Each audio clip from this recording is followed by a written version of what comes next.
Yo, what's up, everybody? Thank you for tuning in to today's podcast. It's Cody, Gotham's Caped Crusader, and we're keeping it geekly. Yes, this is your number one stop for all things geek culture, from comic books to video games and so much more. And man, oh man, am I excited because not only do we have some awesome heavy-hitting news, but for the first time, we are going to be presenting you Marvel comics for me to review. So without further hesitation, let's dive right in. And let's just see what's been cracking in the geek world lately. So in an interesting turn of events, after we've seen Doge take a plummet in the crypto market, it looks like SpaceX is going to begin accepting the Doge coin as payment to launch Doge 1 mission to the moon next year. Yes, you heard that right. Elon Musk is planning to launch Doge 1 mission to the moon in the first quarter of 2022. With Doge 1 representing a 40-kilogram cube satellite that's going to be acting as a payload on the Falcon 9 rocket. The SpaceX Vice President of Commercial Sales said in a statement that Doge 1 will demonstrate the application of cryptocurrency beyond Earth's orbit and set the foundation for interplanetary commerce. One thing I'd like to point out really quick, on April 1st, which is April Fool's Day, of course, Elon tweeted that SpaceX is going to put a literal Dogecoin on the literal moon.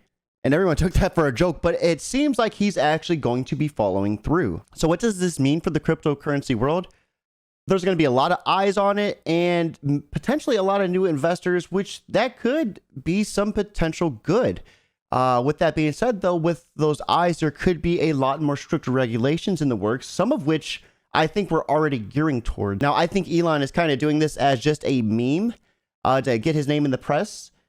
It would be cool to see some good happen, and I'm not a financial advisor by any means, but only time will tell. The one thing time is telling us, though, is that we're going to be getting a re-release on Baldur's Gate Dark Alliance, and it is coming out on a whole slew of platforms. With this game releasing over 20 years ago, Baldur's Gate Dark Alliance has been due for a re-release for some time. We're going to see this game support up to 4K visuals depending on which platform the player chooses, and there's going to be a multitude, from the Xbox Series X to the PlayStation 4 and 5, the Switch, and eventually, in the works later on this year, PC and mobile. Now keep in mind the Switch release has been delayed for a few days, but it will be dropping, and I cannot wait to get my hands on it. So while Dark Alliance is an awesome title, it just feels like we're getting nothing but re-releases, remasters, and remakes.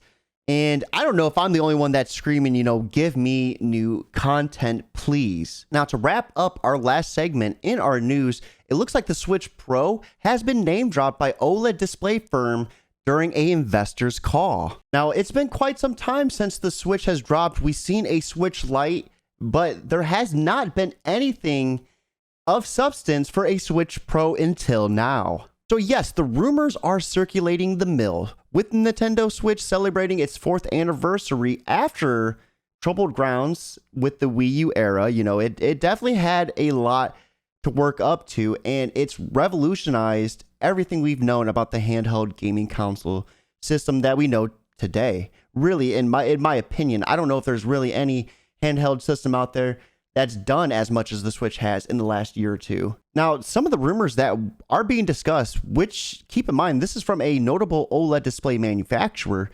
the Switch Pro is going to have overall superior performance with a slightly larger OLED display. Now, some benefits of a larger OLED display is it's going to allow a higher contrast, which is going to give a faster response time, as well as improve image quality, higher brightness, and much more. Now, one thing to keep in mind, this was dropped by the company president, CEO, and director Steven Abramson, who noted on reports of a Nintendo Switch Pro as an example of OLED technology during a investor's call. So this is something that was just recently dropped and leaked. It's pretty concrete, it feels like, and there's been a decent breadcrumb trail leading up to this, and I know a lot of people have been wanting it. With that being said, guys, that does wrap up This Week in Geek, but stay tuned. We got those fresh polls coming right out the oven. So like I said, this is going to be a little bit different. This is our second Keeping It Geekly of the week, and we're going to be focusing exclusively on Marvel Comics starting out. Now, what better way to break it in than with The Amazing Spider-Man issue 65, Legacy issue 866, written by Nick Spencer, with art being done by Federico Vincentini. Sorry about that. I'm trying to get a little bit better with pronunciations lately. The King's Ransom Part 3 starts off with Mayor Fisk and Norman Osborn overseeing Baron Mordo brutally interrogating supervillain Kindred. Kindred just so happens to be Harry Osborn, which is Norman's son. We start the issue embracing change is difficult, and as Kindred begs for his father, we see Norman just call it off. He steps up, letting Fisk know that the Green Goblin can sow all kinds of chaos. With that, we see Fisk and Mordo relent and walk off, with Fisk looking back and letting him know he has one day before they send Kindred back to hell the conventional way. Meanwhile, we see Joe Robertson, which is also the editor of the Daily Bugle, with Tombstone, and their kids are in love, which is how these two are even together, first of all. We see Spidey on the move, decked out in his new outfit that was given to him by J. Jonah Jameson to provide a live stream as an exclusive for Threats and Menaces. This is rather unfortunate though, because Madame Masque is able to track Spider-Man via the Threats and Menaces Find Your Superhero app, so they know he's on the way. But this is when things get even crazier, because Tombstone had a trick up his sleeve, and it involved calling the Syndicate, which his daughter runs. Everything is going smoothly as the Syndicate is taking down everyone around them, but things aren't looking so hot as Crime Master has the family held at executioner point. And this is when Spider-Man swings in and saves the day. Later on the issue, we see Peter confiding in Mary Jane about losing his friend Fred and how he needs to find him. But he's going to need some friends in high places. And let me tell you, this team that is going to be linking up with Spider-Man is just going to be unreal. It has me excited to dive back into Marvel. Now, I, for one, really enjoyed this issue, even though I'm not very versed in the Spider-Man universe to the current date, because I have not read a single Amazing Spider-Man issue in probably a year, maybe two, since we started Talk Geekly way back in the day. I've mostly been stuck on the DC end of things, so it was really nice to break into it. With that being said, we are going to be traveling to the Immortal Hulk issue number 46, Legacy issue 763.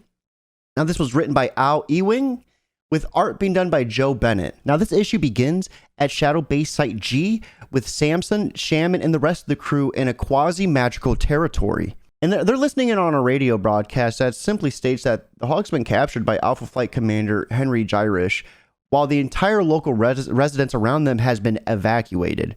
This is really leading to a lot of different conflicting opinions among the group. It's a very tense moment as we see the Gamma Flight group want to save Bruce, but it would take them from not only being in bad graces to being top of the most wanted list in a matter of seconds. And this is when we see Rick Jones wake up and he begs them to save the Hulk. And that's when they all pretty much, without hesitation, decide that they're going to. On the other end of things, though, it appears that the Hulk really doesn't need help, as we see him just completely decimating Ironclad. He's like squeezing his organs to goo and is getting ready to just mash his head.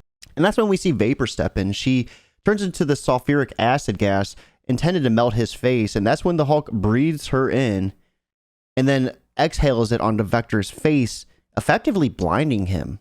We see the U4s go back and forth, and this was against the Hulk in his weakened form, and he is shredding them, like without a doubt, just completely destroying them. And that's when we see Vector lift him and launch him into Manhattan, a completely condensed populated area. And it's not going to be good for anyone. And this is when Gyrish is rather upset that they couldn't contain him. To make matters worse, though, he wants them to play off their injuries to make the public more sympathetic to them. And you really get to see kind of, I guess, the double-sided meaning behind that if you look in current day events. I've heard Marvel was pretty good at doing that, and it seems like it's right on the nose, to be honest. This is when we see Bruce land in Manhattan, and he goes up to a bar demanding a drink. And while he's enjoying a beverage, we see him get smacked up by a hammer, and before him stands Thor. And they're ready to go head to head. And that's when the fight gets taken to the street, and then we see 7 Avengers waiting to fight him. Hope's not all lost, though, with the Hulk, because he does have a pretty big friend that's joining the fight, and I'm guessing that the next issue is going to be a heavy hitter. It's definitely something I'm looking forward to. This had all the action, and it had enough story to supplement what was going on, but man, it felt good to watch nothing but combat and just blows be had, and the tide just fall on the UFOs. That was awesome. Once again, new to Marvel, new to the Hulk, so awesome overall story. Now this leads me to our last issue of the day. This is going to be Thor and Loki Double Trouble, issue number 3. This was written by Markio Tamika with art being done by Guhuru, and I think I mispronounced that. I do apologize about that. Now, Thor and Loki Double Trouble is a little bit different of a comic. As you can see, it's a little bit more comical, and the graphics aren't nearly as serious. So we start with Loki and Thor. They're falling down this like endless spiral of darkness, and they just keep bickering away. You see Loki try to suggest rock, hammer, dagger, and Thor's pretty much saying he doesn't want to get stabbed again. And when they land, they think they fall to a place called Jonatem, and my apologies about the pronunciation on that, but that would suggest that they're pretty close to home. So Loki goes to get his orb to send them to Asgard, but he realizes he lost it during that fall. And once again, we see Thor and Loki go head to head with bickering, of course, and this causes the mountain giants to come out of hiding as they've been disturbed and they're ready to go to war with them. And we're talking about an army of them. And it's looking like Thor and Loki are going to get overwhelmed.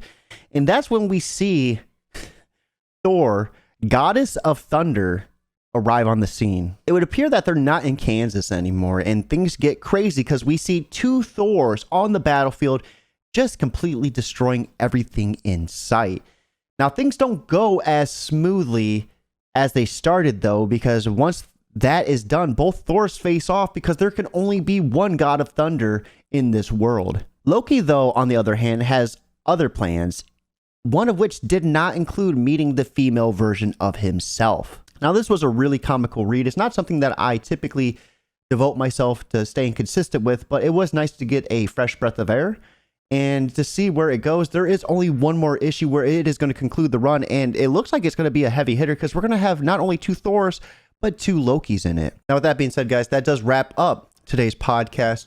I am really excited to get the opportunity to be able to provide another show that covers the Marvel side of things. It's nice to be able to get both worlds in one week. I am going to work really hard to stay consistent. It's looking like Monday is going to be the day that I drop this episode, but please stay tuned because those dates could change in the near future. You can catch me on Twitter, Instagram, YouTube, Facebook, and so much more at Job for Cody. And as always, guys, keep it geekly.